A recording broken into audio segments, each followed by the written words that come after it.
You just came back from Turkey. Straight. First international concert. Yeah, man. Ever since you came back to Uganda, how was the reception in Turkey?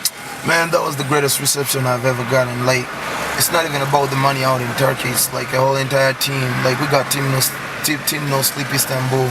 We got Suna. We got Selector Morris, Wendy, Seremba, High End Entertainment, and Eliso Show. They all got a great team, and they be rocking our shirts. Like, they support us with a passion. It's not even about the money for them.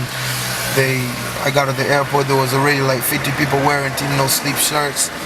They got me like one of the best Benzes in Turkey to pick me up off the airport. They got me one of the best hotel VIP rooms. treatment and everything. Yeah, man, like the reception was classic. I definitely got a great memory of it. Okay, and the crowd, how are they rocking to the records when you stepped on that stage? Because I remember there was a setback. You're supposed to travel with Shiba, and something didn't go right. So you just had to go rap by your own self. No, yeah, obviously Shiba got fans, and they're gonna get hurt if they don't see her on board. You know, like there was people there that was expecting Shiba heavily, but at the same time there was people there that was expecting Pallaso heavily. So there was two shows. One was not really a show. It was like a welcome party. Of the welcome party, people that came kind of understood why Shiba never made it, and they were just looking forward to the show. So the show went great. I performed Rhythm Taksim, which is one of the biggest clubs there. Last person to perform there was Little John, and everybody was surprised by how I packed it up. You know, like. There's just an American rapper that just got out of that club, and then another African artist comes in and packs the club up. You know, that was great. It's always an honor. Yeah, definitely. Yeah, speaking of the vibe you're having in Kampala right now, the only Ugandan artist that's just had to kill that collaboration with the biggest selling artist in Africa. How did this come around? That's what the question everybody's asking. Like, really? Pallaso? This dude? How did that happen? Oh, man. I keep on telling all these people that everything happens for a reason, man. Like, this thing just happened naturally. I don't even have a defined way of how all this fell into place. I went to the club,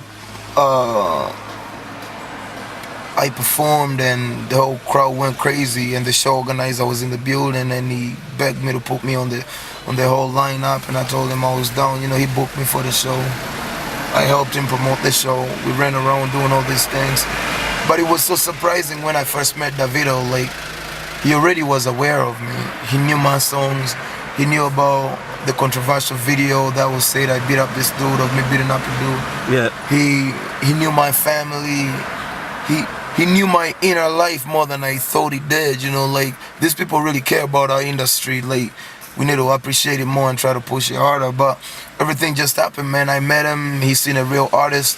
He lived in America before. I lived in America before. We could kind of relate to the whole Yankee culture. We talked about a lot of things, and one of them was studio. And he asked me if I had a studio we could go to, and I told him, yeah, you know, I thought about anybody I could give the opportunity, and it was the best, you know, Nash Wonder. Threw it at him and he delivered, you know. But I don't even have one defined moment of how this thing came together, man. It was just natural. One real artist met another, man. All right.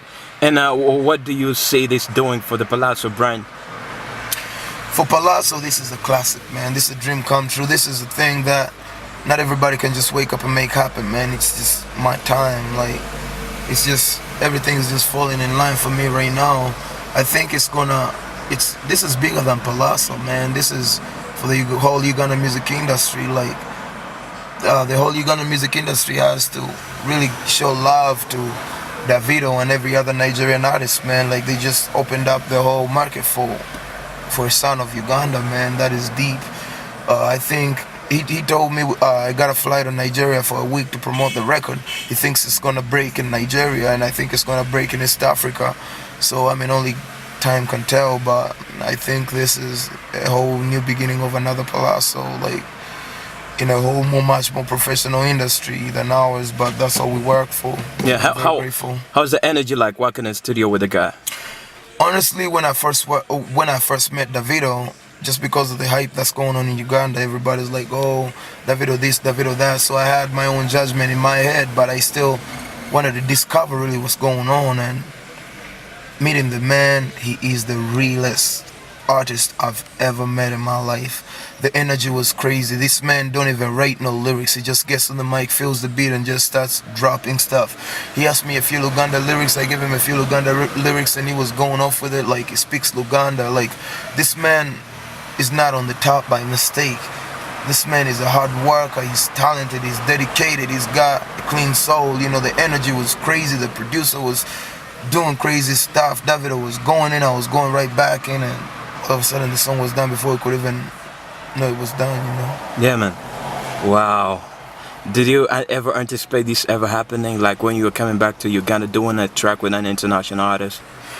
No, I knew things were bound to happen. I did not think specifically Davido. I knew things were gonna happen, you know, because I came back to Uganda ready to fight beat any obstacle that comes in front of me.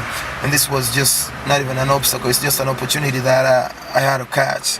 And I think I did the best I could, you know. But I knew things were bound to happen. I just didn't know what. I knew, like right now, I could tell you I'm going to the top. Like, I'm gonna be a world recognized artist. I don't know how that's gonna happen. But I know it. it's gonna take some hard work, some luck, some belief, some dedication, some clean soul, loyalty, you know, a lot of things. Great time, great producer, right person at the right time, right works, a lot of things, and I'm willing to do all those things. I know something's gonna happen, something even way bigger. I just don't know how, when. I believe in the Most High God, and I know it's my time. So during my time, something's bound to happen. All right.